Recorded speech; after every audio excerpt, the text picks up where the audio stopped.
Pernah kepikiran nggak, apa sih rahasianya raket nyamuk elektrik ini? Kelihatannya sepele ya, tapi di dalamnya itu ada keajaiban elektronik kecil. Hari ini, kita bakal bongkar bareng-bareng gimana caranya alat ini bisa ngeluarin daya sebesar itu. Yap, bener banget. 2700 volt. Gila kan? Itu loh tegangan yang siap nyambar di jaring-jaringnya. Cukup buat bikin percikan api yang fatal buat nyamuk manapun yang nekat mendekat. Nah, ini nih pertanyaan besarnya. Apalagi buat kita yang hobi ngoprek elektronik. Gimana ceritanya baterai 3 volt doang yang aman banget itu bisa disulap jadi senjata voltase tinggi di tangan kita? Penasaran kan? Ayo kita bedah bareng misteri ini. Oke, jadi gini alur pembahasan kita. Kita mulai dari misteri 2700 volt itu, terus kita bongkar komponen-komponen utamanya. Kita bakal lihat gimana sihirnya osilator bekerja, terus naik tangga voltase, lihat gimana energinya dilepasin, dan yang terakhir, ada beberapa tips penting buat kita para hobiis. Oke, kita masuk bagian pertama, misteri 2700 volt. Kita mulai dari sini, dari kontras yang luar biasa, alat yang kelihatannya simple tapi nyimpen kekuatan yang dahsyat. Intinya tuh yang terjadi di sini adalah transformasi energi yang gokil. Raket ini ngambil daya yang lemah lembut dari baterai, terus diubah jadi kekuatan yang bisa melumpuhkan targetnya dalam sekejap. Lanjut, bagian kedua, membedah komponen kunci. Nah, sekarang waktunya kita buka kap mesinnya. Kita kenalan sama para pemain utama di balik layar. Biar ngerti cara kerjanya, kita harus tahu dulu tugas masing-masing komponen ini. Nah, ini dia tim intinya. Pertama, jelas ada baterai sebagai sumber tenaganya. Terus ada rangkaian osilator, ini mesinnya. Ada juga transformator buat menguatkan. Nah, yang jagoannya ini nih, jaringan dioda dan kapasitor sebagai penggandanya.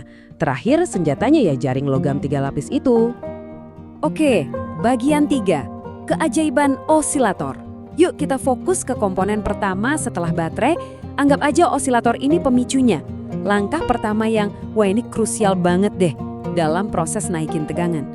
Jadi osilator ini ngapain sih? Gampangnya gini, dia itu ngambil arus searah atau DC dari baterai yang datar-datar aja, terus diubah jadi arus bolak-balik atau AC yang naik turun gitu, berdenyut. Mungkin kamu mikir, loh ngapain repot-repot diubah jadi AC dulu? Kan tujuannya cuma naikin voltase. Nah, itu pertanyaan yang bagus banget. Jawabannya simpel aja. Karena transformator atau trafo ya kita bilangnya, itu nggak bisa kerja pakai arus DC. Dia itu butuh arus yang goyang, arus bolak-balik buat naikin tegangan. Jadi si osilator ini tugasnya nyiapin makanan yang pas buat si trafo. Masuk ke bagian 4, mendaki tangga tegangan. Oke, jadi arusnya udah jadi AC, udah dinaikin sedikit sama trafo. Nah, keajaiban yang sebenarnya itu baru dimulai di sini, di dalam jaringan pengganda tegangan. Biar gampang bayanginnya, kita pakai analogi ya. Anggap aja kapasitor itu ember buat nampung muatan listrik. Terus dioda itu kayak keran satu arah, jadi muatan cuma bisa masuk ke ember, nggak bisa balik lagi. Nah, setiap pasangan kapasitor dioda ini ngisi embernya, terus ngangkat tegangannya ke level berikutnya, ke ember di atasnya. Jaringan ini numpuk terus, level-level ini, kayak kita naik tangga. Makin lama, makin tinggi tegangannya. Dan inilah hasilnya. Kita mulai dari cuma 3 volt. 3 volt doang loh dari baterai yang kalau kita sentuh aja nggak berasa. Tapi setelah lewat osilator dan tangga tadi, akhirnya jadi 2700 volt. Lompatannya jauh banget kan?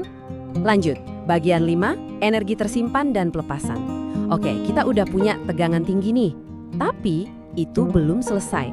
Energinya ini perlu ditabung dulu biar siap dilepasin dalam sekejap. Nah, disinilah tugasnya kapasitor akhir. Di skema biasanya namanya C5.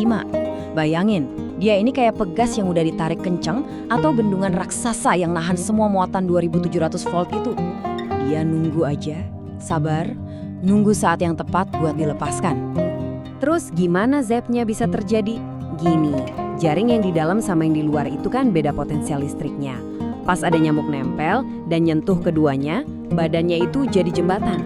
Langsung deh terjadi korsleting atau short circuit. Dan zap. Si kapasitor tadi langsung ngelepasin semua 2700 volt itu lewat si nyamuk. Selesai. Oke, sekarang bagian terakhir, bagian yang paling ditunggu para hobiis. Pembelajaran untuk penghobi. Nah, ini bagian praktisnya. Buat kamu yang suka ngoprek, bagian ini pas banget. Kita bahas kerusakan yang paling sering terjadi di raket nyamuk. Ini panduan cepatnya ya, kalau raketnya mati total, kemungkinan besar masalahnya di baterai atau ada kabel yang lepas. Gampang. Kalau nggak ada tegangan tingginya sama sekali, nah coba cek transistor di bagian osilator, biasanya Q1. Kalau zapnya lemah, nggak greget, itu biasanya kapasitor akhir, si C5, yang udah soak. Terakhir, kalau sengatannya putus nyambung, coba aja bersihin jaringnya, kadang kotor atau nempel aja. Jadi intinya apa? Intinya seluruh rangkaian ini tuh kayak sebuah penguat multi tahap yang jenius. Dia bisa ngubah bisikan daya yang kecil banget dari bagai jadi teriakan yang super kuat. Nah, sebagai penutup, coba deh pikirin ini. Prinsip yang sama, yaitu ngubah DC ke AC terus tegangannya digandain, itu sebenarnya dipakai di banyak alat lain loh di sekitar kita. Kira-kira alat sehari-hari apa lagi yang pakai trik pengganda tegangan buat ngasilin daya gede dari sumber yang kecil? Coba deh perhatiin. Oke, segitu dulu ya dari saya. Makasih udah nyimak.